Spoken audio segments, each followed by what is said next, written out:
ఇక 3 రోజుల నుంచి కురుస్తున్న భారీ వర్షాలకు కరీంనగర్ లోయర్ మానేరు డ్యాంకు వరద నీరు పోటెత్తింది. దీంతో అధికారులు 2 మీటర్ల మేర 6 గేట్లను ఎత్తి నీటిని దిగువకు విడుదల చేశారు. మానేరు డ్యాం ఎక్కువన ఉన్న మిడ్ మానేరు, మోయ 9వ వాగు నుండి భారీగా వరద నీరు వచ్చి చేరడంతో డ్యాం గేట్లను ఎత్తిన అధికారులు 18,000 క్యూసెక్కుల నీటిని దిగువకు విడుదల చేశారు.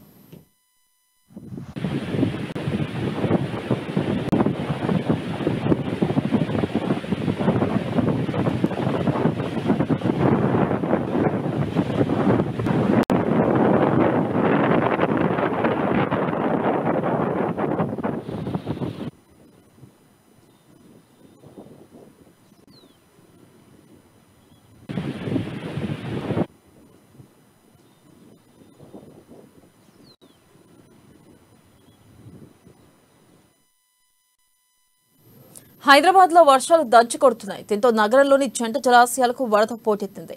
ఈ నేపథ్యంలో హిమాయత్ సాగర్ 2 గేట్లను జలమండలి అధికారులు ఎత్తివేశారు.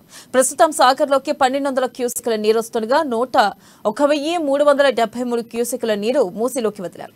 ఇక సాగర్ లో ఇప్పుడు 1,763.20 అడుగుల వద్ద నీటి మట్టం కొనసాగుతుంది.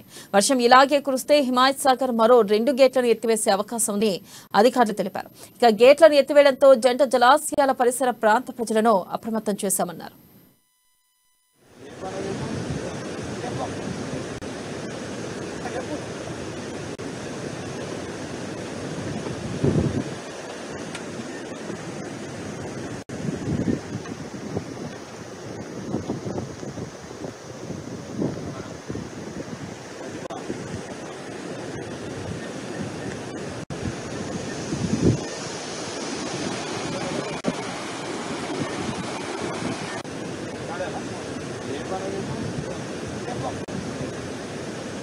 Gracias.